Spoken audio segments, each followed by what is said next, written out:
하나님 말씀 보도록 하겠습니다. 마태복음 13장 1절부터 17절까지의 말씀입니다.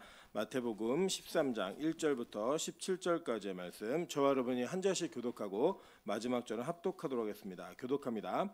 그날 예수께서 집에서 나가사 바닷가에 앉으심에 큰 무리가 그에게로 모여들거늘 예수께서 배에 올라가 앉으시고 온 무리는 해변에 서 있더니 예수께서 비유로 여러 가지를 그들에게 말씀하여 이르시되 씨를 뿌리는 자가 뿌리러 나가서 뿌릴새 덜어는 길가에 떨어짐에 새들이 와서 먹어버렸고 덜어는 흙이 얕은 돌밭에 떨어짐에 흙이 깊지 아니하므로 곧 싹이 나오나 해가 돋은 후에 타서 뿌리가 없으므로 말랐고 덜어는 가시떨기 위에 떨어짐에 가시가 자라서 기운을 막았고 덜어는 좋은 땅에 떨어짐에 어떤 것은 100배 어떤 것은 60배 어떤 것은 30배의 결실을 하였느니라. 귀 있는 자는 들으라 하시니라. 제자들이 예수께 나와 이르되 어찌하여 그들에게 비유로 말씀하시나이까. 대답하여 이르시되 천국의 비밀을 아는 것이 너희에게는 허락되었으나 그들에게는 아니 되었나니 무릇 있는 자는 받아 넉넉하게 되되 없는 자는 그 있는 것도 빼앗기리라. 그러므로 내가 그들에게 비유로 말하는 것은 그들이 보아도 보지 못하며 들어도 듣지 못하며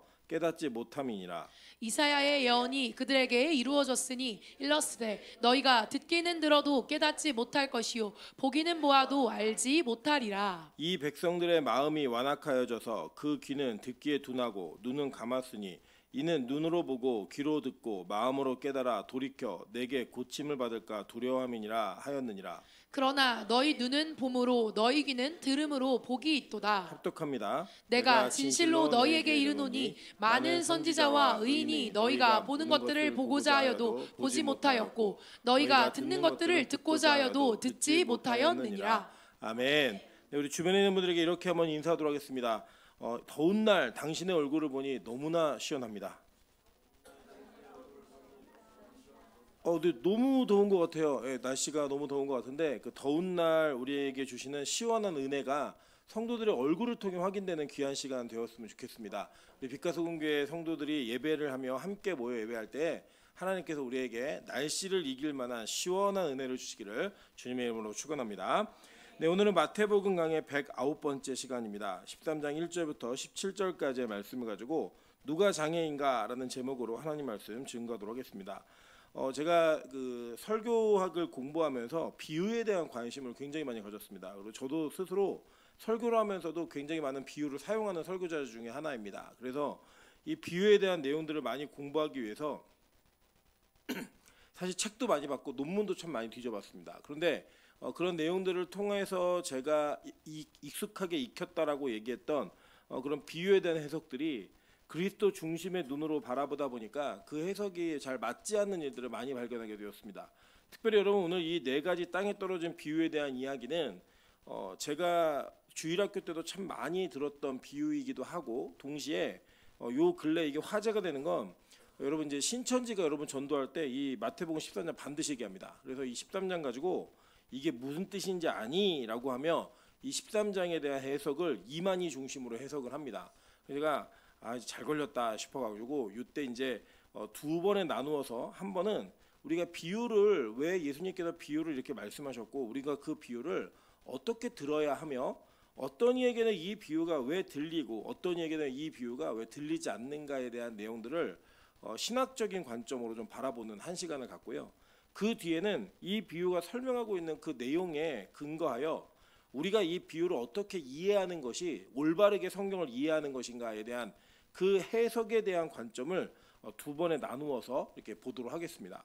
먼저 오늘 이제 우리가 함께 배울 내용이 이 네 가지 땅에 떨어진 씨에 대한 비유인데 이 비유는 여러분 뭐 잘 아시는 비유입니다. 그래서 제가 이제 예전에 그 주일학교 때나 대부분의 목사님들이 이 강해를 하실 때 이 본문을 통해 말씀하신 게 뭐냐면 우리 보고 옥토밭이 되라는 거예요. 그래서 제가 많이 들었던 게 설교 시간에 이렇게 그 설교를 들으면서 딴짓을 한다든지 졸거나 막 이러면 그 사람은 길가에 떨어진 씨가 된다. 마귀가 말씀 못 듣게 하는 거다. 뭐 이렇게 이해했고요. 또 이게 그 돌밭에 떨어진 사람, 뭐 가시밭에 떨어진 사람 이런 사람들은 뭐 시련이 만나고 막 이러면 이렇게 믿음이 흔들리고 막 이래서 그게 안 된다. 결국에는 내용이 결론이 뭐냐면 너희 밭을 옥토로 만들어라, 이런 내용의 비유입니다. 근데 여러분 잘 한번 생각해 주면 이런 생각을 좀 하실 필요가 있을 것 같아요. 먼저는 예수님이 왜 이 씨 뿌리는 비유를 사용하셨는가에 대한 내용이에요. 예를 들어서 이제 이런 겁니다. 지금 제가 설교를 하면서 어떤 비유에 대한 이야기를 할 때 그 비유에 대한 것들이 가장 많이 나오는 내용들이 어떤 내용들이냐면 첫 번째는 젊은이들에 대한 내용들입니다. 왜냐하면 제가 여러분 아시다시피 그 젊은이 목회를 쭉 오랫동안 한 그 목회 경력이 있기 때문에 약간 어른들의 경험보다는 젊은이들의 경험들이 투영되어진 비유가 많이 나옵니다. 예를 들면 연애하는 이야기, 뭐 이런 이야기들은 사실 우리 권사님 장로님들께서는 오랜 시간 전에, 그러니까 아주 오래 전에 경험했던 거라 잘 기억도 나지 않는 그런 내용들이 경험되어질 수 있어요. 또 한 가지는 이제 여러분 아시다시피 우리 교회가 매일 예배를 드리는 교회다 보니까 제가 이제 밖에 나가서 생활하는 게 굉장히 좀 시간적으로 여유가 부족합니다. 그래서 저희 가정에서 일어났던 어떤 아이들과의 에피소드 뭐 이런 것들이 주로 설교의 예화나 어떤 설교의 비유로서 많이 이야기가 되어집니다. 근데 그거 왜 그러냐면 우리가 함께 공유할 수 있는 내용이 있기 때문이에요. 그러면 왜 예수님께서는 농사에 대한 비유를 가지고 이 복음을 설명하려고 하셨을까요? 이유는 뭐냐면 그 당시에는 농사 짓는 일이 굉장히 보편화되어 있었기 때문입니다. 그러니까 이제 농사에 대한 비유가 그들에게 먹혀 들어갔고 이해가 됐던 건 뭐냐면 이것을 설명하고 무언가 이게 제시해 줄 때 공감될 수 있는 공통분모가 있어야 되는데 농사졌던 경험들이 다 있었던 거예요, 사람들이. 그러니까 그 농사에 대한 경험을 근거로 해서 이야기한 겁니다. 그리고 이 비유에 대한 해석을 올바르게 하려면 뭘 중요시 여겨야 되냐면 말하는 사람과 듣는 사람이 누구인가를 정확히 보셔야 됩니다. 이 말하는 사람과 그러니까 화자와 청자 사이의 관계가 어떤 관계인지를 정확히 이해하셔야지만 이 비유가 무엇을 목적하고 있는가를 정확히 이해할 수 있다는 내용입니다. 그리고 그 당시의 문화적인 내용들 역시 고려가 돼야 돼요. 그래야지만 이 비유가 의미하고 우리에게 전달하고자 하는 내용이 무엇인지를 정확히 이해할 수가 있는 것입니다. 왜냐하면 성경에서는 왜 이 비유가 중요하냐면 예수님이 실제로 이 가르치심을 하면서 많은 이들에게 복음을 전하실 때에 비유의 방법으로 상당히 많이 가르치셨습니다. 그리고 오늘 이 비유로 가르치시는 것에 대해서 제자들이 물어봐요. 그래서 예수님 왜 비유로 말씀하십니까? 라고 물어봤더니 예수님께서 분명한 의도가 있다라고 얘기하신 답변이 나옵니다. 그러면 그렇게 말씀하신 것들이 어떻게 우리에게는 적용되어야 되고 받아들여져야 되는가? 우리 병행 구조들을 보면서 한번 그 내용들을 심도 있게 살펴보도록 하겠습니다. 마가복음 4장 1절부터 9절입니다. 예수께서 다시 바닷가에서 가르치시니 큰 무리가 모여들거늘 예수께서 바다에 떠 있는 배에 올라 앉으시고 온 무리는 바닷가 육지에 있더라. 이에 예수께서 여러 가지 비유로 가르치시니 그 가르치시는 중에 그들에게 이르시되 들으라 씨 뿌리는 자가 뿌리러 나가서 뿌릴새 더러는 길가에 떨어짐에 새들이 와서 먹어버렸고 더러는 흙이 얕은 돌밭에 떨어짐에 흙이 깊지 아니하므로 곧 싹이 나오나 해가 돋은 후에 타서 뿌리가 없으므로 말랐고 더러는 가시떨기에 떨어짐에 가시가 자라 기운을 막았으므로 결실하지 못하였고 더러는 좋은 땅에 떨어짐에 자라 무성하여 결실하였으니 30배나 60배나 100배가 되었느니라 하시고 또 이르시되 들을 귀 있는 자는 들으라 하시니라 라고 얘기했어요. 저희 알고 있는 거 다 비슷하죠.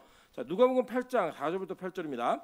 각 동네 사람들이 예수께 나와 큰 무리를 이루니 예수께서 비유를 말씀하시되 씨를 뿌리는 자가 그 씨를 뿌리러 나가서 뿌릴새 더러는 길가에 떨어짐에 밟히며 공중의 새들이 먹어버렸고 더러는 바위 위에 떨어짐에 싹이 났다가 습기가 없으므로 말랐고 더러는 가시떨기 속에 떨어짐에 가시가 함께 자라서 기운을 막았고 더러는 좋은 땅에 떨어짐에 나서 100배의 결실을 하였느니라. 이 말씀을 하시고 외치시되 들을 귀 있는 자는 들을지어다 라고 얘기하셨어요. 그러니까 이 내용들을 종합해 보면 일단은 비유로 말씀하신 이유와 목적이 본문 안에 들어가 있다는 걸 여러분 아셔야 됩니다. 자, 한번 볼게요.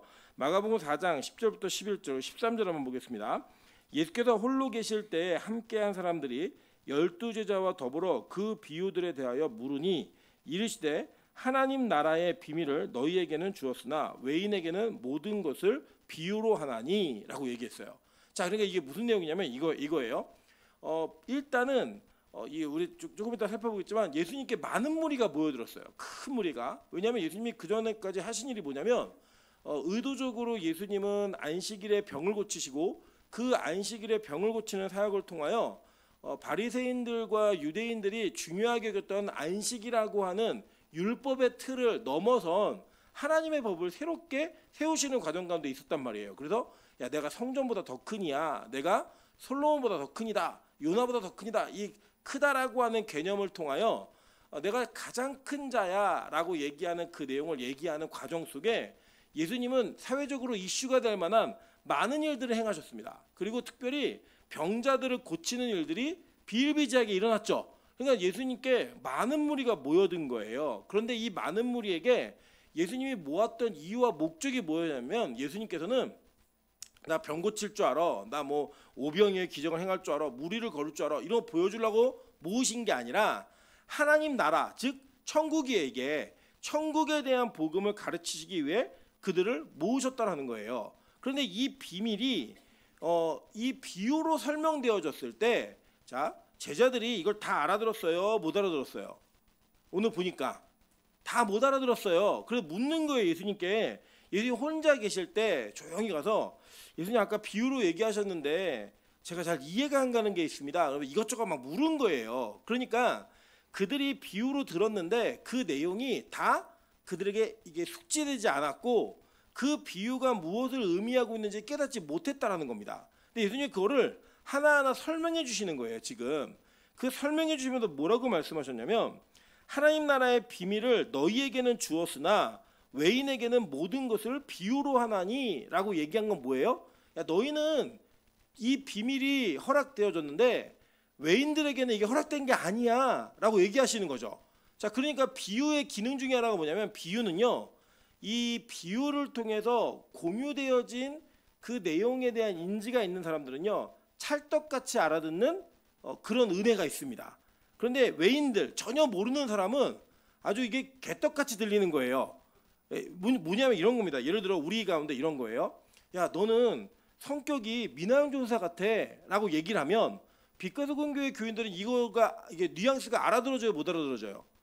이게 욕하는 게 아니에요. 그냥 너는 성격이 미나용존사 같아 라고 얘기를 하면 우리가 공유되어진 게 있죠. 미나용존사님이 어떤 사람인지. 그러니까 그걸 통해서 미나용존사님의 그 성격이나 뭐 생활 방식이나 이런 것들을 이 사람이 닮았구나라는 게 우리는 공유가 되어져요. 그죠? 그런데 영복교회에서 알아요, 몰라요?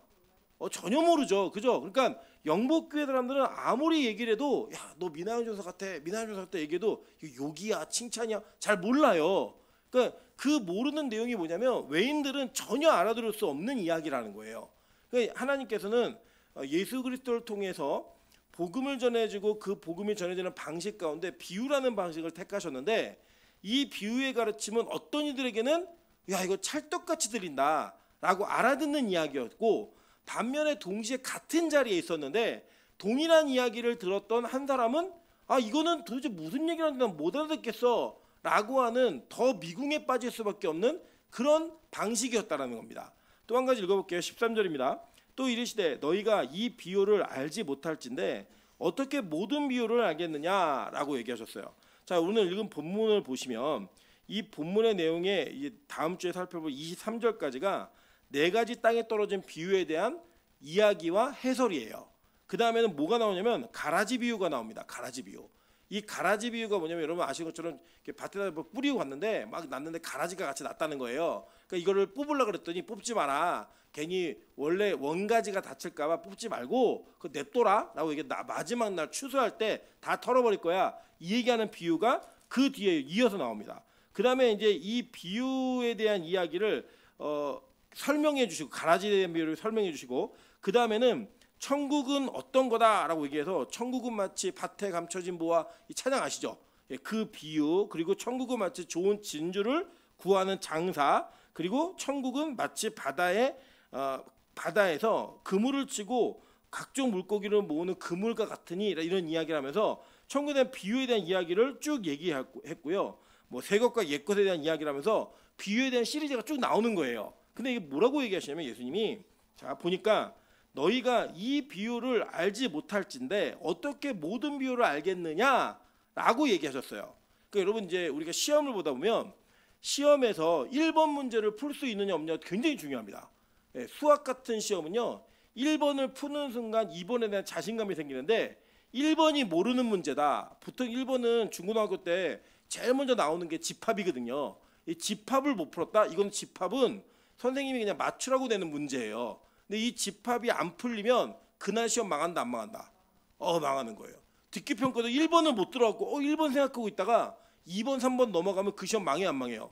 완전 망하는 거예요. 그러니까 첫 번째 이 비유로 얘기하시면서 너네가 이 비유를 제대로 깨달아야 다음 비유를 이해할 수 있는 거야 라고 말씀하신 거예요. 그러니까 이 네 가지 땅에 대한 비유는 되게 중요한 의미가 있는 상징적인 비유인 겁니다. 그래서 마태는 예수님의 비유의 가르침에 가장 처음에 위치에다가 이 네 가지 땅에 대한 비유를 설명하고 있는 거예요. 그러니까 이 내용을 잘 이해하셔야 되는 거예요. 그리고 그 뒤를 볼게요. 마가복음 4장 1절입니다. 아까 우리 읽은 내용인데요. 1절만 볼게요. 예수께서 다시 바닷가에서 가르치시니 큰 무리가 모여들거늘 예수께서 바다에 떠 있는 배에 올라 앉으시고 온 무리는 바닷가 육지에 있더라 라고 얘기했어요. 자, 여기 보니까 어떤 무리가 모여들었어요? 큰 무리가 모여들었어요. 그죠? 계속 볼게요. 누가복음 8장 4절입니다. 각 동네 사람들이 예수께 나와 큰 무리를 이루니 예수께서 비유로 말씀하시되 라고 얘기했어요. 자, 그러니까 마태, 마가, 누가가 공통으로 얘기하고 있는 내용이 뭐냐면 예수님이 비유로 가르치시는 그 시점이 언제였냐면 예수님에게 큰 무리가 모여들었을 때 비유로 얘기하기 시작했다는 거예요.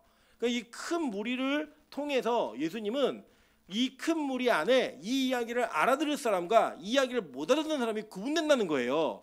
그러니까 여러분 잘 보시면 저도 예전에 이제 어리석었던 것 중에 하나가 목회는 무조건 크게 해야 저는 목회를 잘하는 거라고 생각을 했습니다. 그래서 이 어떻게든 잘 설명해주고 잘 설득해내면 많은 사람들이 교회로 올 거다라고 하는 기대와 확신이 있었어요.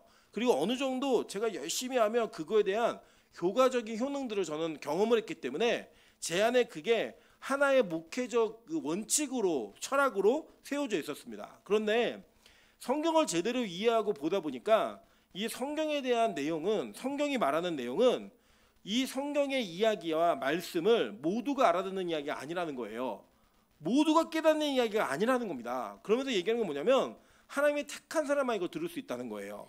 그래서 숫자에 집중하지 말고 하나님이 택한 자들에게 들려지는 복음을 외치라는 겁니다. 여러분 구약도 그랬고 신약도 그랬고 이 복음이 외쳐지는 과정 속에서 청중의 반응이 드러나는 거는요. 선지자가 설교를 잘했느냐 못했느냐가 아니었어요. 내용이 뭐냐면 그 사람들이 하나님의 관점에서 택한 자냐 택하지 않았는 자냐 이게 그 관점과 반응의 그 판별이 되었던 거지 얼마나 설득을 잘하는가 이런 게 아니었다는 거예요. 그리고 여러분 아시다시피 바울이 설교 잘했어요 못했어요? 바울은 설교를 못했다라고 스스로 얘기합니다. 내가 말에는 조라나. 그러니까 어느 정도였냐면 바울이 지나쳐갔던 교회들은 바울의 설교를 듣고 바울이 쓴 서신서를 보면 이게 다르다는 거예요. 뭔가 설교할 때는 이 사람이 이게 설교한 게 맞나? 이게 설교할 때는 이게 설교 너무 안 좋은 거죠. 근데 글을 보면 너무나 글이 좋은 거예요. 이 진짜 맞나? 저도 이제 그런 저희 총신대 교수님이 한 분 계신데 제 성함은 직접 말씀드릴 수는 없고 교수님이 쓰신 책은 굉장히 논리정연해요. 근데 이분이 자기가 쓴 책을 가지고 수업을 하시는데 자기가 쓴 책을 읽으면서 떠듬떠듬 읽으세요. 정말 이분이 쓴 게 맞나? 뭐 이런 생각이 들 정도로 그런 교수님이 계십니다. 제가 이제 나중에 우리 이전사님하고 얘기하면 누군지 아실 건데 그런 교수님도 계셔요. 근데 보면 우리 교회 안에도 있죠. 저 유빈이가 정말 똑똑한 애인데 말을 할 때면 제가 정말 똑똑한 애가 맞나 이런 생각이 들어요. 근데 이제 글을 쓰거나 이제 뭔가 정리해서 요약해서 말하는 걸 보면 되게 똑똑하거든요. 말하는 것도 그렇고. 근데 평소에 말하면 진짜 얘가 시집대 간 게 맞나 이런 생각이 들 정도로 그런 의심이 좀 듭니다. 그런 것처럼 바울도 설교 자체가 탁월했던 사람은 아니에요. 그런데 그 바울의 설교를 통해서 교회들이 세워지더라는 거예요.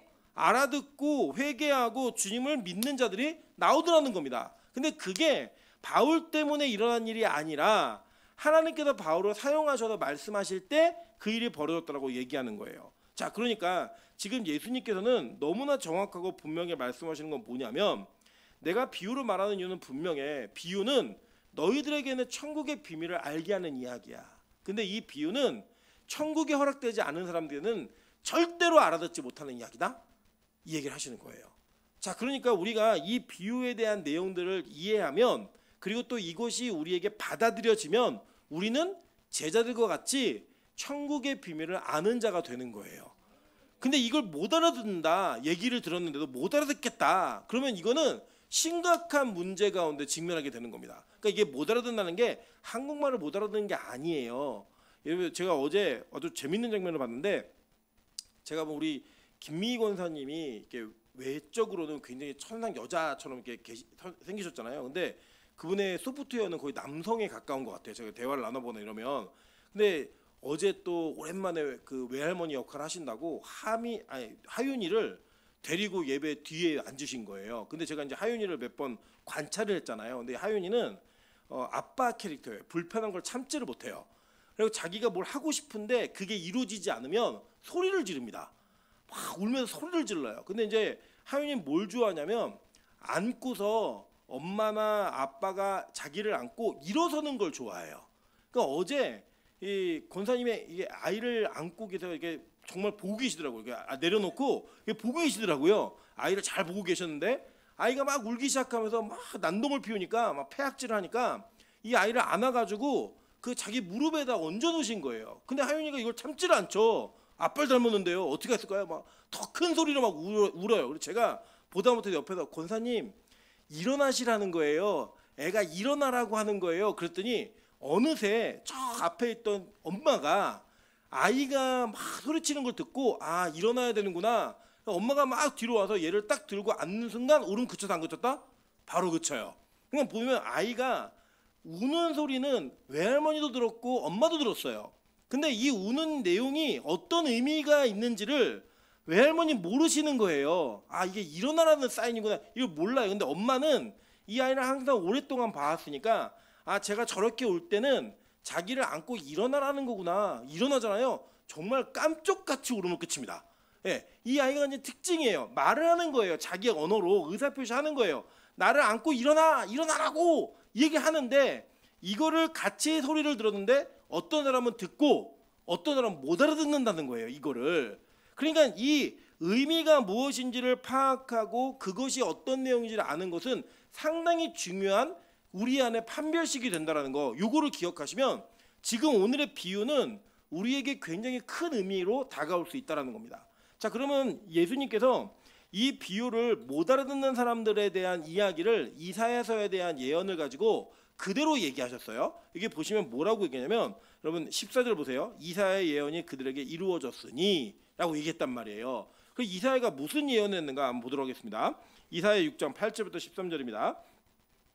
내가 또 주의 목소리를 들으니 주께서 이르시되 내가 누구를 보내며 누가 우리를 위하여 갈고 하시니 그때 내가 이르되 내가 여기 있나이다 나를 보내소서 하였더니 여호와께서 이르시되 가서 이 백성에게 이르기를 너희가 듣기는 들어도 깨닫지 못할 것이요 보기는 보아도 알지 못하리라 하여 이 백성의 마음을 둔하게 하며 그들의 귀가 막히고 그들의 눈이 감기게 하라.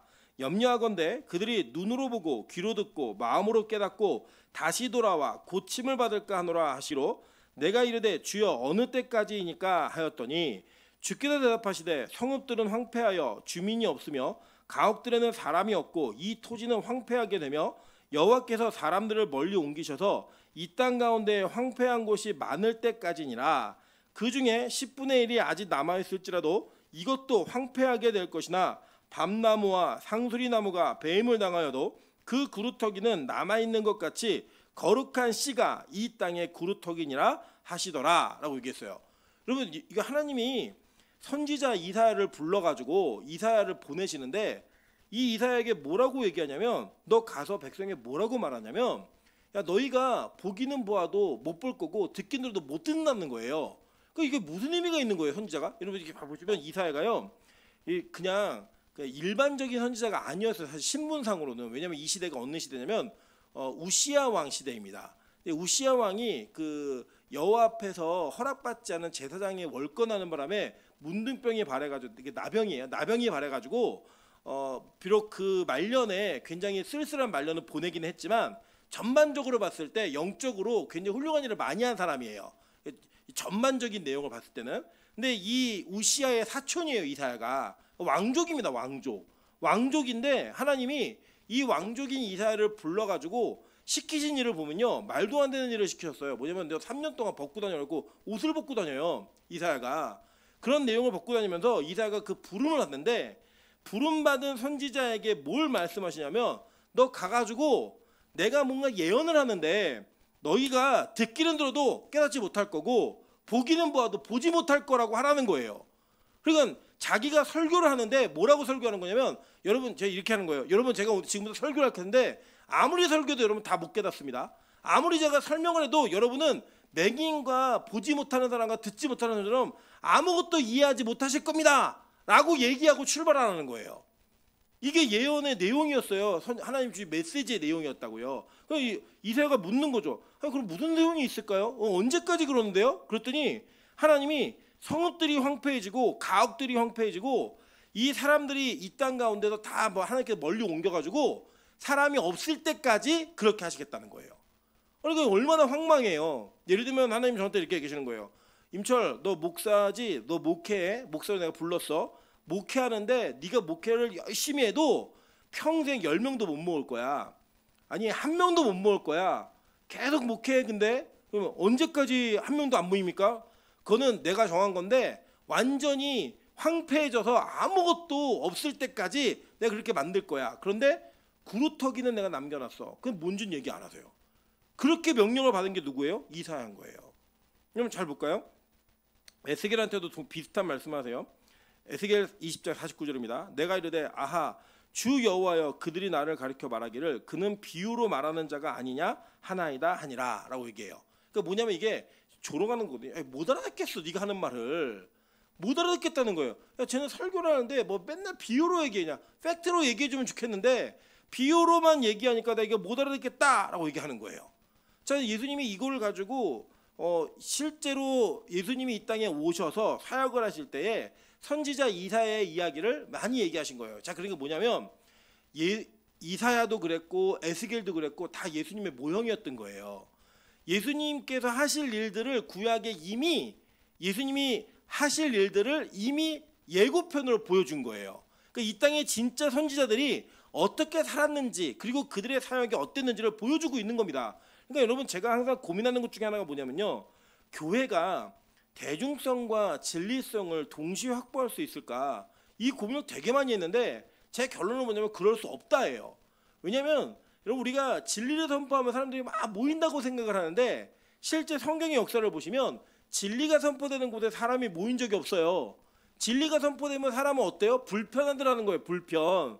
아니 내가 왜 저런 얘기를 듣고 앉아 있어야 돼? 내가 왜 저런 취급을 받아야 돼? 이런 취급을 받으면서까지 신앙생활을 해야 돼? 이렇게 느낄 만한 그런 이야기들이 선지들의 입술과 예수 그리스도의 입술을 통해 많이 선포된 거예요. 결국에는 듣다 못해 야 저렇게 말하는 너 다 죽여버려. 그래가지고 선지자들 중에 정말 죽임을 당한 자들이 많았고, 예수님이 십자가에 못 박히시게 된 결정적인 이유도 뭐였냐면 그 당시에 종교의 모든 권한과 주도권을 가지고 있었던 바리새인들의 기득권을 막 뿌리부터 흔들어버린 거예요. 근간을. 그러니까 사람들이 다 글로 쏠리는 것 같으니까 안 되겠다. 저 녀석을 계속 두면 우리가 위험해지니까 저 자식 죽여. 이걸 한 거라고요. 그러니까 그들이 가졌던 생각을 보면 진리는 죄인들에게 부딪혀질 때 일반적인 죄인들은요 이 진리를 거절하고 거부하게 되어 있어요. 부인하게 되어 있다고요. 그리고 하나님이 택한 극소수의 사람들만 그 진리 앞에 반응하게 되어 있더라는 거예요. 성경의 메시지가 그겁니다. 이 틀을 크게 벗어나지 않더라는 거예요. 한번 볼까요? 요한복음 12장 37절부터 41절입니다. 이렇게 많은 표적을 그들 앞에서 행하셨으나 그를 믿지 아니하니 이는 선지자 이사야의 말씀을 이루려 하심이라. 이르되 주여 우리에게서 들은 바를 누가 믿었으며 주의 팔이 누구에게 나타나나이까 하였더라. 그들이 능히 믿지 못하는 것은 이 때문이니 곧 이사야가 다시 일렀을 때 그들의 눈을 벌게 하시고 그들의 마음을 완고하게 하셨으니 이는 그들로 하여금 눈으로 보고 마음으로 깨닫고 돌이켜 내게 고침을 받지 못하게 하려 함이라 하였음이더라 라고 얘기해요.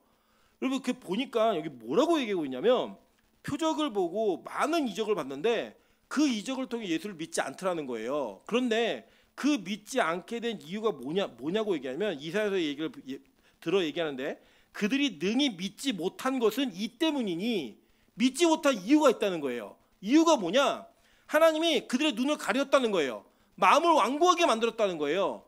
그들이 들어도 듣지 못하겠다라는 겁니다. 그러니까 그들의 믿음을 갖지 못한 건 자신이 설득이 덜 돼서가 아니고 그 내용을 충분히 인지하지 못해서가 아니고 누가 막았다는 거예요? 하나님이 막았다는 거예요. 그 막은 것을 이루러 이 땅에 누가 오신 거예요? 예수님이 오신 거예요. 예수님이. 여러분 우리가 이런 생각 많이 해보시지 않았습니까? 제가 어렸을 때 아주 단순하게 했던 생각 중에 하나가 뭐였냐면 아니 예수님이 지금도 살아계셔서 방송국에 나와가지고 오병이어의 기적을 행하시고 무리를 거르시고 병자를 고치고 이러면 더 많은 사람이 믿지 않았을까라는 생각을 가졌던 적이 있어요. 근데 이거를 그대로 재현하시면 언제냐면 예수님 시대에 실제로 그런 일이 눈앞에서 벌어졌거든요. 죽은 자가 살아나고 병자들이 고쳐지고 오병이어의 기적이 행해지고 무리를 걷는 기적이 이루어졌는데 예수님을 믿는 사람이 많았어요? 적었어요? 적었다고요. 결국에는 떡 먹고도 그 떡의 의미가 무엇인지를 얘기해 줬더니 다 떠나고 몇 명 남았어요? 12명 남았다고요. 그게 그 시대에 진리 앞에 반응했던 자들의 모습이었다라고 성경 우리에게 증언해 주고 있는 겁니다. 그러니까 진짜 진리가 온전하게 선포되어질 때 그 진리는 우리를 불편하게 만들어요. 근데 그 불편하게 만드는 불편함 앞에서 어떻게 반응하는가 그리고 어떻게 그 말씀을 이해하는가가 하나님께서 우리를 택한 자인지 택하지 않은 자인지를 알 수 있는 하나의 지표가 될 수 있다라고 성경 오늘 우리에게 가르치고 있는 겁니다. 근데 그게 하나님의 선택 가운데 있다는 거예요. 계속 볼게요. 창세기 28장, 사도행전 28장 25절부터 27절 다 같이 한번 읽어보겠습니다. 자, 시작. 서로 맞지 아니하여 흩어질 때에 바울이 한 말로 이르되 성령이 선지자 이사야를 통하여 너희 조상들에게 말씀하는 것이 옳도다.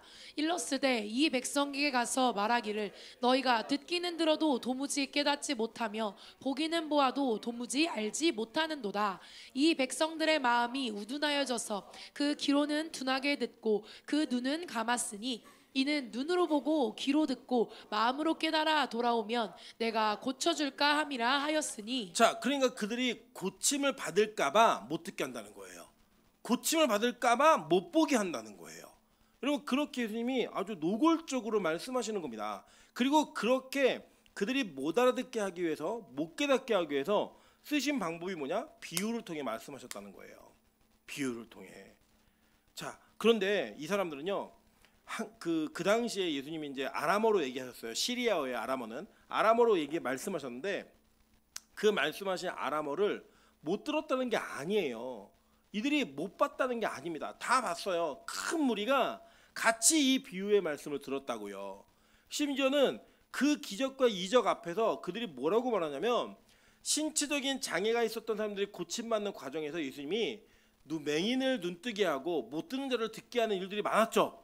아까 우리 찬이 열려라 에바다 할 때도 그 나오잖아요. 다 못 듣고 말하지 못하고 보지 못하는 자들을 예수님이 고치셨다고 이 땅에서. 근데 그 고침받는 자들의 고치어가는 모습 속에 안식이 어겼어 안 어겼어? 율법에 맞아 안 맞아? 이런 얘기하고 앉아있지 그들은 그 고친 의미가 무엇인지 몰랐습니다. 자 볼게요. 요한복음 9장 39절부터 41절이에요. 예수께서 이르시되 내가 심판하러 이 세상에 왔으니 보지 못하는 자들은 보게 하고 보는 자들은 맹인이 되게 하려 함이라 하시니 바리새인 중에 예수와 함께 있던 자들이 이 말씀을 듣고 이르되 우리도 맹인인가? 라고 얘기해요. 자 이거 뭐냐면 심판하러 왔는데 보지 못하는 자들은 보게 만든다. 그리고 보는 자들은 맹인이 되게 한다 라고 얘기한 거예요. 그랬더니 이 바리새인들이 이걸 듣고 뭐라고 말하냐면 그럼 우리가 맹인이야? 이렇게 얘기하는 거예요. 자기도 보는데 우리 맹인 만든다는 얘기야? 이렇게 얘기하는 거잖아요. 지금 그 얘기를 하는 거예요. 왜냐하면 이 요한복음 9장은 날 때부터 맹인된 자를 고치는 그 기적의 이야기거든요. 그러니까 보지 못하는 자가 보게 되는 걸 보고 우리는 보고 있었는데 못 보게 되는 거야? 이렇게 얘기하니까 이름이 이렇게 얘기해요. 예수께서 이르시되 너희가 맹인이 되었더라면 죄가 없으려니와 본다고 하니 너희 죄가 그대로 있느니라 라고 얘기했어요. 차라리 내가 맹인이어서 못 봅니다 라고 얘기하면 너희는 죄가 없다. 그런데 봤는데도 너희가 이거 모두 모르겠는데? 우리 본 적 없는데? 이렇게 얘기하면 너 죄 있어. 이렇게 얘기하는 겁니다. 그러니까 오히려 예배를 많이 드리고 성경을 좀 안다 하고 좀 무언가 내가 가지고 있는 신앙의 연륜과 경륜 속에서 남들에 비해서 우월감을 가질 만한 어떤 신앙적 이력이 있다라고 얘기하는 그 모든 사람들에게 다 얘기해 주는 거예요. 지금 야 니들이 뭘 안다고 얘기하는데 이걸 못 깨달아? 그러면 너희들 죄가 있는 거야. 지금 너희들은 네가 본다고 말했기 때문에 그 죄가 더 커. 얘기해 버리는 거예요. 차라리 나 초신자고 난 아무것도 모르기 때문에 모릅니다. 내 성경도 잘 모르고 몰라서요. 처음부터 봐야 돼요. 다시 배워야 됩니다. 라고 얘기하면 너 차라리 죄 없다는 거예요. 몰랐으니까. 근데 네가 본다고 얘기하는데 그 계속 이렇게 말하고 있으면 깨닫지 못하고 있으면 넌 죄가 그대로 있는 거야. 얘기하면서 지금 예수님은 진짜 보지 못하는 자가 누구고 진짜 듣지 못하는 자가 누군지를 정확히 판별하고 계신 거예요. 그러니까 우리가 갖고 있는 건 완전 다른 거죠. 야, 몸이 낫는 거 이게 기적이라고 생각했는데 그게 아닌 거예요. 예수님이 이 땅에서 몸을 고치면서 그들의 영혼이 하나님을 바라보고 예수가 누구인지를 깨닫게 만드는 그 일을 이 땅에서 하신 거라고요. 그러니까 이 땅에서 진짜 구원의 그 결정은 어느 갈림길에서 이루어지는 거냐면 예수를 성경의 말씀대로 인식하느냐 인식하지 못하느냐의 싸움이라고요. 그게 너무나 중요한 가치가 있는 겁니다. 그러니까 예수를 그냥 공자, 뭐 맹자, 뭐 헛가모니 이런 반열에 놓고 그 중에 한 성인이다라고 보면 성경에 말한 예수를 못 깨닫는 거예요. 그러니까 철학자들의 신은 아브라함의 하나님, 이삭의 하나님, 야곱의 하나님이 아니라고요. 신적 개념만 있다고 해서 그들이 구원받는 게 아니라고 성경은 너무나 명확하게 얘기하는 겁니다. 그래서 우리가 너 하나님 믿니? 아, 나 하나님 믿어요. 너 예수님 믿니? 아, 나 예수님 믿어요. 라고 얘기했을 때 그 믿음이라고 하는 그 단어가 동일하게 사용되더라도 의미가 다르면 구원받는 자와 구원받지 못하는 자가 결정된다고요. 이 의미가 너무나 중요하다는 거예요. 그 믿음이라고 하는 것. 사실 한국교회는 이 믿음이라고 하는 것에 대한 정의를 다시 할 필요가 있는 겁니다. 대부분이 믿음이 있다라고 얘기하면 대부분의 사람들이 주일날 교회를 나오는 것을 통해 내가 믿음이 있다 없다라고 하는 걸 확인을 시켜버려요. 그냥 교회도 그렇고 본인도 그렇고. 그러니까 예배를 드리고 있다라고 하는 안도감에서 내가 예수를 믿고 있다라고 생각하면 안 된다고요. 여러분 태어나면서부터 아예 기초적으로 성실하는 사람들이 있어요. 성실한 기초적으로. 그래서 아 내가 그냥 교회를 다니기로 했으니 난 빠지지 않고 주일날 가야겠다. 이런 사람이 있다 없다? 아, 있다고요 여러분. 그런데 그 사람이 진짜 예수를 믿을까요? 저는 아니라고 생각해요. 여러분 모태신앙이다.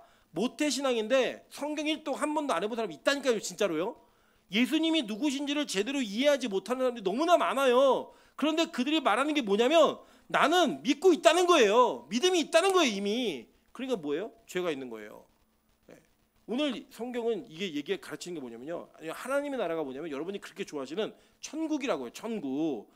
그 하나님의 나라에 대한 비밀을 내가 지금부터 알려줄게 이 얘기를 하는 거예요. 자 그러면 제가 맛배기로 그 예수님의 비유가 우리에게 무엇을 의미하고 있는지를 조금 더 구체적으로 보시자는 거예요. 자 이거예요. 지금 아까 제가 말씀드린 것 중에 뭐였냐면 어떤 이들은 기적과 표적을 봤는데 못 깨달아. 이거를 못 본다고요. 의미를. 왜 그러냐? 하나님 믿지 못하겠다는 겁니다. 그러니까 우리가 흔히 얘기하듯이 여러분 4가지 밭이 있습니다. 길가가 있고 그리고 바위 돌밭이 있고 가시밭이 있습니다. 그리고 옥토가 있는데 이런 마음을 옥토로 만드세요. 그 옥토로 만들어야 말씀이 뿌리를 내리고 열매를 맺어서 구원받는 은혜가 있습니다. 라고 얘기하는 우리가 무언가를 열심히 노력을 하면 우리의 마음밭이 이 돌짝밭에서 옥토밭으로 바뀌어질 수 있다고 얘기하는 설교는 지금 예수님이 비유라는 이 방법을 통해 가르치고 있는 목적과 이 방향이 맞아야 틀려요. 완전 다른 걸 하는 거예요. 그러니까 이 말씀은 네 가지 땅에 대한 비유는 야 너희들 마음밭을 옥토로 만들어 이 얘기가 아니에요. 이게 여기에 담겨진 의미는 그냥 이 말씀 자체가 우리가 어떤 존재인지를 설명해주고 있는 상태에 대한 선언이에요. 상태를 바꾸라가 아니라. 그리고 이게 되게 중요한 겁니다. 왜냐하면요, 이 그 땅에 대한 이야기가 우리는 우리 스스로가 어떤 존재 우리는 인식해야 될 필요가 있다는 겁니다. 여러분 마음이 옥토밭이 돼요? 제가 여쭤볼게요. 옥토밭 이 뭘까요? 옥토밭? 네. 그럼 말씀이 막 떨어질 때마다 막 열매 맺고 막 이러시나요? 네. 우리가 그렇지 않잖아요, 사실. 왜냐하면 성경은요 그럴 수 없다라고 이미 땅에 대한 이야기를 말해줬어요, 우리에게. 한번 볼까요? 창세기 3장 17절부터 19절입니다. 아담에게 이르시되 내가 내 아내의 말을 듣고 내가 내게 먹지 말라 한 나무의 열매를 먹었은즉 땅은 너로 말미암아 저주를 받고 너는 내 평생에 수고하여야 그 소산을 먹으리라. 땅이 내게 가시덤불과 엉겅퀴를 낼 것이라. 내가 먹을 것은 밭의 채소인즉 내가 흙으로 돌아갈 때까지 얼굴에 땀을 흘려야 먹을 것을 먹으리니 내가 그것에서 취함을 입었음이니라. 너는 흙이니 흙으로 돌아갈 것이니라 하시니라. 자, 그러니까 우리가 뭐래요? 흙, 땅이래요. 이게 아담아에서 아담이 나온 거예요. 그러니까 우리가 흙이라는 거예요. 우리 자체가 우리가 흙인데 우리가 죄를 졌어요. 그죠? 선악과를 먹고 타락을 했다고요. 타락한 결과로 우리 흙, 우리 마음밭에서는, 그러니까 지금 우리 마음밭이라고 얘기하는 그 흙에 대한 상태를 얘기하는 거라고요. 흙은 뭘 내게 돼 있어요? 필연적으로. 네? 오늘 창세기 3장에 보니까 가시덤불과 엉겅퀴를 내는 그런 존재라는 거예요. 그리고 우리 이 땅이 왜 저주를 받았어요? 우리가 죄를 지어서 저주를 받은 거예요. 그 땅이 저주를 받음 때문에 우리가 땅으로 돌아가래요. 땅으로. 그런데 그 땅으로 돌아가는 우리에서 뭐가 나오는 거예요? 가시덤불과 엉겅퀴가 나오는 거라고요. 그러니까 우리는 애초부터 우리 스스로 옥토밭이 될 수 있는 존재 아니에요. 아니라고 성경을 선언을 해버리는 거예요. 실제로 성경에요, 우리를 땅으로 비유하고 우리가 이 기업으로 받았던 땅이 어떻게 되었는지를 성경은 우리의 범죄와 연결지어서 고발해버립니다. 한번 볼까요? 이사야 7장 23절부터 25절 다 같이 한번 읽어보겠습니다. 자, 시작. 그날에는 1000그루의 은 1000개의 가치가 있는 포도나무가 있던 곳마다 찔레와 가시가 날 것이라. 온 땅에 찔레와 가시가 있으므로 화살과 활을 가지고 그리로 갈 것이요. 보습으로 갔던 모든 산에도 찔레와 가시 때문에 두려워서 그리로 가지 못할 것이요. 그 땅은 소를 풀어놓으며 양이 밟는 곳이 되리라. 자, 이사야 24장 3절부터 6절 제가 읽어드릴게요. 땅이 온전히 공허하게 되고 온전히 황무하게 되리라. 여호와께서 이 말씀하셨느니라. 땅이 슬퍼하고 쇠잔하며 세계가 쇠약하고 쇠잔하며 세상 백성 중에 높은 자가 쇠약하며 땅이 또한 그 주민 아래에서 더럽게 되었으니 이는 그들이 율법을 범하여 율례를 어기고 영원한 언약을 깨뜨렸음이라. 그러므로 저주가 땅을 삼켰고 그 중에 사는 자들이 정죄함을 당하였고 땅의 주민이 불타서 남는 자가 적도다. 남은 자가 적도다 얘기해 버리는 거예요. 그러니까 우리의 범죄가 땅을 오염시켰고 그 땅의 그 부정됨으로 인하여 실제로 그 땅의 부정됨이 우리에게 결국 피해가 또 돌아온다는 거죠. 우리 죄에 대한 결과와 이 죄에 대한 과정에서의 심판의 내용이 땅을 거쳐 오게 돼 있어요. 성경을 보니까. 그래서 볼게요. 예레미야 4장 3절부터 4절입니다. 여호와께서 유다와 예루살렘 사람에게 이와 같이 이르노라. 너희 묵은 땅을 갈고 가시덤불에 파종하지 말라.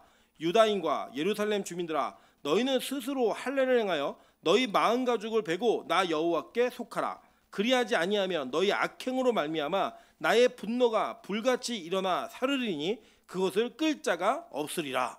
자, 묵은 땅을 갈고 가시덤불에 파종하지 말래요. 이미 우리가 묵은 땅이에요. 묵은 땅은 여러분 이 농사짓기 힘든 단단한 땅이라고요. 돌짝밭 같은 땅이라고요. 그리고 가시덤불에 파종하지 말라는 거예요. 거기에 씨를 던지지 말라는 겁니다. 왜요? 우리가 이미 스스로 마음 가죽을 베는 할례를 베지 않은 그런 존재들이라는 거예요. 우리가 율법을 겉으로는 지키는 외식하는 그 외식이 있지만 우리의 마음밭에는 그 파종이 되지 않을 땅이 실제 우리라고 얘기해 주는 겁니다. 성경이 이걸 우리에게 고발하고 있는 거예요.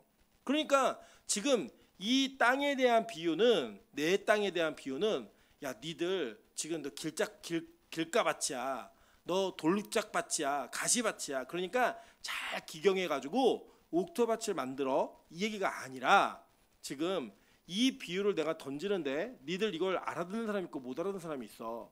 근데 왜 알아듣고 왜 못 알아듣냐면 니들 지금 땅의 상태, 너희들의 상태가 이런 상태이기 때문이야. 그리고 이걸 알아듣는 사람들은 너희가 뭐라는 거예요? 옥토밭이라는 거예요.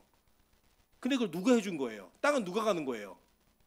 땅이 땅을 갈아요? 땅이 농부가 갈아요?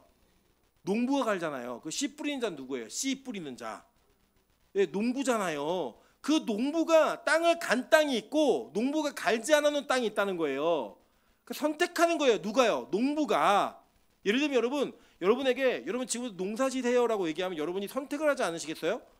수락산이고 어디 가가지고 야 내가 여기다 농사를 지어야지.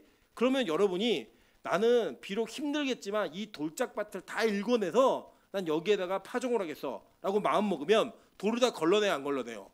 다 걸러내겠죠. 가시밭이 있지만 나는 이 가시밭을 다 걷어내고 여기다 난 농사를 질 거야. 이 땅이 가치가 있어 보여 라고 결정하시면 여러분 거기에 엉겅퀴가 있든 가시가 있든 그거 제거해야 안 해요? 한다고요. 그죠? 그런데 이걸 선택하는 건 누구예요? 땅이에요? 아니면 농부예요? 농부라고요. 그러면 땅과 농부, 이 땅과 농부의 관계 속에 땅이 우리라면 농부는 누구예요? 농부는 하나님이신 거예요. 하나님. 이 비유에서는. 그러면 뿌리는 씨는 뭔가? 한번 볼게요. 씨. 자, 요한복음 12장 23절부터 24절입니다. 예수께서 대답하여 이르시되 인자가 영광을 얻을 때가 왔도다. 내가 진실로 진실로 너희에게 이르노니 한 알의 밀이 땅에 떨어져 죽지 아니하면 한 알이 그대로 있고 죽으면 많은 열매를 맺느니라. 예수님이 자기의 십자가에 대한 죽음을 비유하시면서 뭐라고 얘기하셨냐면 내가 한 알의 밀인데 내가 땅에 떨어져서 썩어지면 많은 열매를 맺을 거고 내가 죽어도 썩지 않으면 열매를 맺지 못할 거야. 얘기하신 거예요. 예수님은 자기를 뭐로 비유하셨어요? 예? 한 알의 밀, 씨라고요. 씨. 실제로 이게 성경에 예언되어져 있어요. 구약부터. 창세기 15장 5절입니다. 그를 이끌고 밖으로 나가 이르시되 하늘을 우러러 무뼈를 셀 수 있나 보라. 또 그에게 이르시되 내 자손이 이와 같으리라 라고 할 때 이 자손이라는 단어가 히브리어로 째라라는 단어예요. 이 째라라는 단어가 무슨 뜻이냐면 자손이라는 뜻과 동시에 뭐가 있어요? 씨라는 뜻이 있다고요. 그런데 이 째라가 누구였어요? 갈라디아서 3장 16절에 뭐라고 얘기해요? 그리스도다라고 얘기하잖아요. 이 째라가 바로 그리스도인 거예요. 그러니까 여기 보면 나중에 이게 말씀이라고 설명을 해주세요. 말씀이다 이게. 그럼 자, 이 말씀, 하나님의 말씀이 뭐가 됐어요? 요한복음 1장 1절 말씀이 육신이 되매. 이게 누구예요? 예수 그리스도였다고요. 그러니까 이 예수 그리스도가 하나의 씨가 되어서 우리에게 떨어지는데 그 떨어지는 예수 그리스도가 떨어질 때 어떤 밭은 그 예수를 받아들여서 그 예수의 썩어짐으로 인해 열매를 맺더라는 거예요. 그게 바로 옥토밭인 거고 그게 안 되는 모든 밭은 돌짝밭, 가시밭 다 이 길가밭인데 그걸 누가 결정하는 거예요? 농부가 결정하는 거예요. 농부가 야 내가 여기를 농경지로 삼아야지 라고 하면 길가여도 다 드러내고 그 길가를 농경지로 사용하겠다는 거예요. 이건 누가 결정하는 거예요? 하나님이 결정하시는 거라는 거예요. 그럼 그래서 볼게요. 로마서 9장 27절부터 29절입니다. 또 이사야가 이스라엘에 관하여 외치되 이스라엘 자손들의 수가 비록 바다의 모래 같을지라도 남은 자만 구원을 받으리니 주께서 땅 위에서 그 말씀을 이루시고 속히 시행하시리라 하셨느니라. 또한 이사야가 미리 말한 바 만일 만군의 주께서 우리에게 씨를 남겨두지 아니하셨더라면 우리가 소돔과 같이 되고 고모라와 같았으리로다 함과 같으니라. 이 씨가 누구예요? 예수 그리스도라고요. 이 예수 그리스도를 우리에게 남겨주지 않았으면 우리가 뭐처럼 된대요? 소돔처럼 되고 고모라처럼 된다는 거예요. 멸망당하는 마지막 최후의 심판, 제 두 번째 심판은 뭘로 오는 거예요? 물의 심판이 첫 번째 심판이었으면 두 번째 심판은 불의 심판이잖아요. 그 불의 심판의 모형이 뭐였어요? 소돔과 고모라에 내린 불과 유황이었잖아요. 그 심판이 이루어질 때 씨가 없었으면 우리 다 죽는다는 거예요. 그 뭐예요? 바로 예수 그리스도가 없는 자들은 다 당한다는 거예요. 저는 그러니까 여러분 이게 여러분에게 좀 들리길 원합니다. 야, 내가 예배 드리는 게 다 은혜이구나. 내가 말씀이 들려지는 것도 은혜이구나. 이게 바로 복이구나. 이렇게 얘기하는 거예요. 오늘 보세요. 16절. 그러나 너희 눈은 봄으로 너희 귀는 들음으로 뭐가 있대요? 복이 있도다. 이게 복이라고요. 한국 교회는 복을 다 물질에 관련된 거 만들어 버렸어요. 물질에 관련된 걸 막 비교해 버려 갖고 야, 저 사람 복 받았네. 동아 복 받았대. 그럼 우리 뭘 생각해요? 돈 벌었나 보다. 큰 돈이 생겼나 보다. 이렇게 생각한다고요. 근데 성경에서 말하는 복은 뭐예요? 너희가 이걸 볼 수 있다는 거. 그리고 이게 들려진다는 거. 그게 복이야. 라고 얘기하는 거예요. 여러분 그래서 가끔 우리 이럴 때 있잖아요. 분명히 귀로는 들리는데 말씀이 이해가 안 되고 안 들릴 때가 있어요. 물론 이게 모든 말씀이 다 그렇지 않을 수 있죠. 그런데 여러분 말씀을 들을 때마다 듣는 족족 다 들리질 않아요. 이해도 안 돼요. 그냥 앉아는 있는데 몸만 앉아 있다. 그 이게 뭐예요? 지금 여러분이 길가밭이 됐든 돌짝밭이 됐든 가시밭이 됐든 그 중에 하나라는 거예요. 지금 여러분이. 근데 이거를 내가 바꿀 수 있다 없다? 못 바꾼다고요. 그러니까 이걸 누구에게 기대해야 되냐면 농부에게 기대해야 되는 농부에게. 하나님, 내가 정말 돌짝밭 같은데 나를 갈아엎어 주세요. 나를 박살내 주세요. 그러니까 그 자기 부인에 대한, 자기를 완전히 깨부수는 것에 대한 간절함이 없으면 옥토바트로 될 가능성이 아예 없는 거예요. 아예. 나 다 알아들을 수 있어. 내 지적 능력이 얼마나 뛰어난데. 나 사람 말 잘 이해해. 그게 아니라고요. 그 말씀이 들어오고 그 말씀이 믿어지는 건 오직 농부의 선택에 의해 결정되는 거예요. 그리고 거기에 뭐가 뿌려지는 거예요? 씨가 뿌려지는데 그 씨가 썩어지는 그 십자가, 그 죽음이 나에게 받아들여지면 나는 열매 맺는 자가 되는 거예요. 근데 그게 안 받아들여진다? 그러면 그는 열매 맺지 못하는 자가 되는 거라고요. 그리고 이 농부와 씨의 뿌림, 그게 바로 하나님의 영역인 거예요. 그리고 우리는 원래 애초부터 우리는 가시덤불이라니까요. 우리 원래 돌짝밭이에요. 묵은 땅이라고요. 묵은 땅과 가시밭인데 이 가시밭과 묵은 땅을 갈아낼 수 있는 유일한 분이 누구냐? 바로 하나님이시라는 거예요. 그 농부가 무엇을 결정하는가? 그게 우리에게 단지 유일한 우리의 삶의 소망이고 우리의 영생의 소망이 되는 유일한 근거예요. 유일한 근거. 그래서 여러분 이게 뭐냐? 바로 십자가.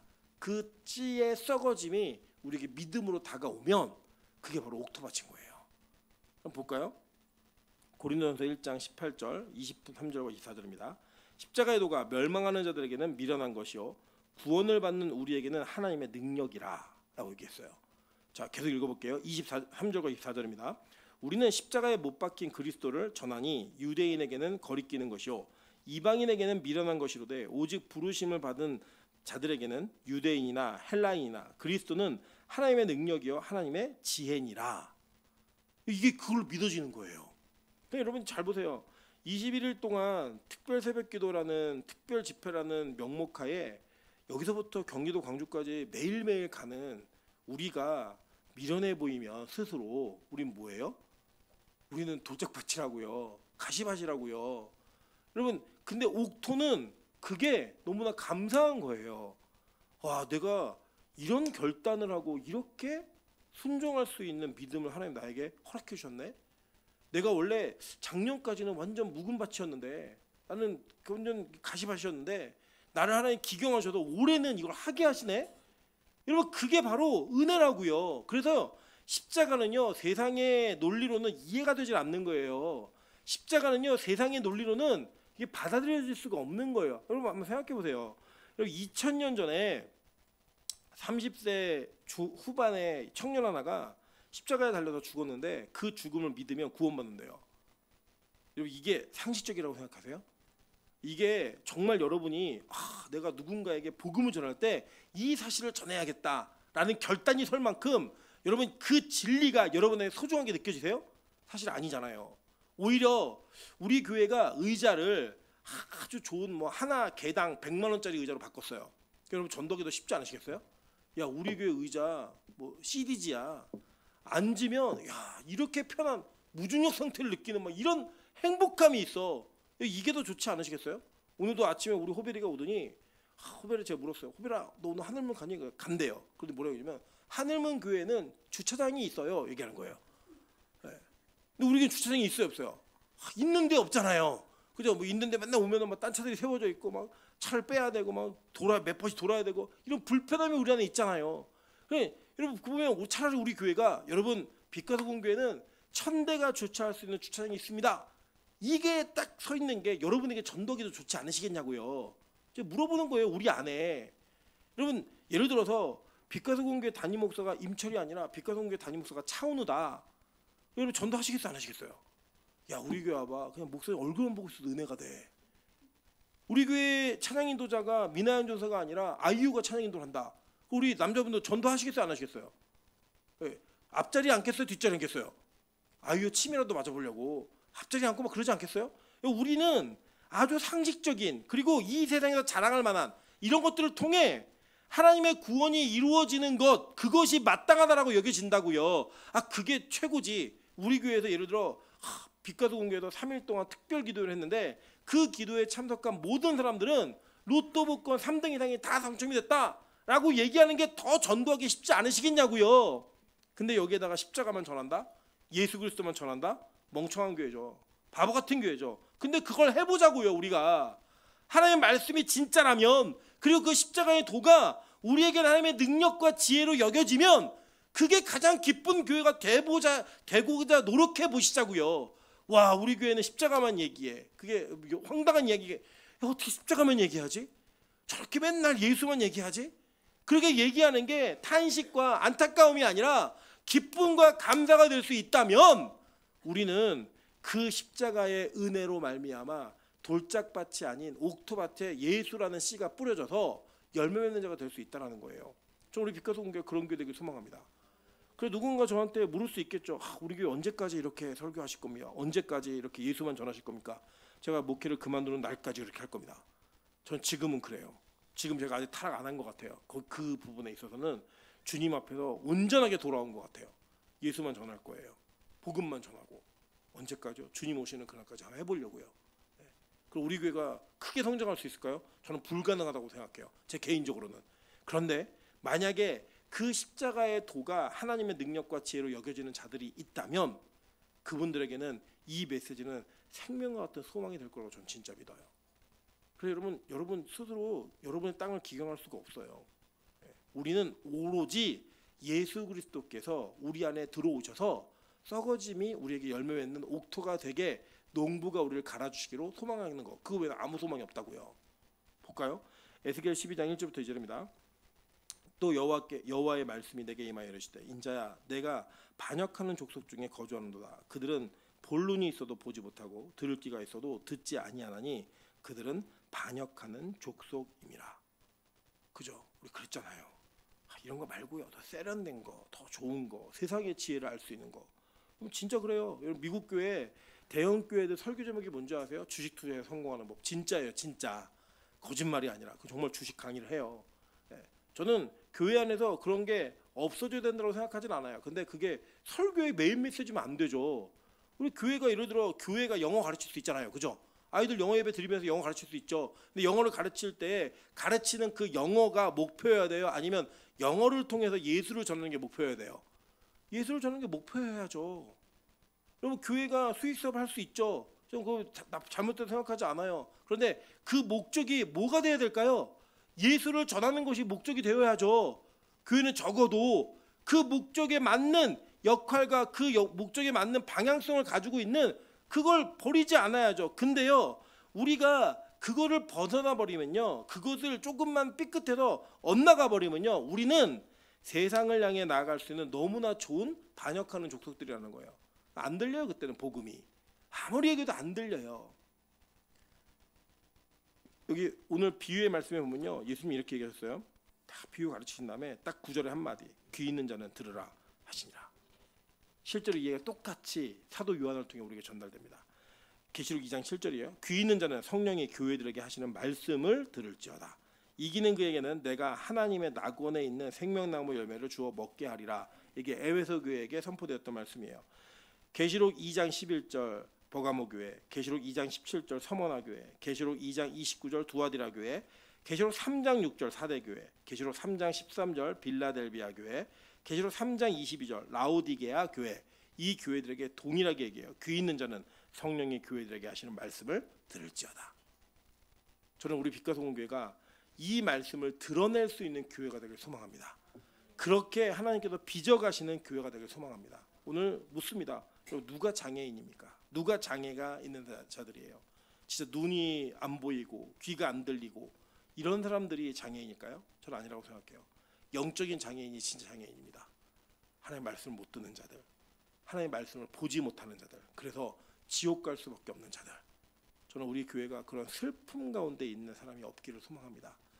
주님 오시는 그날 보고 듣는 것을 통해 예수를 소망하고 예수 때문에 열매 맺는 저 여러분 되시기를 주님의 이름으로 축원합니다. 같이 이제 한번 찬양으로 기도하도록 하겠습니다. 제가 이 찬양 사실 앞부분은 잘 몰라가지고 후렴만 부를 건데요. 찬양 가사가 이래요. 이제 택한 너희를 고쳐주리라.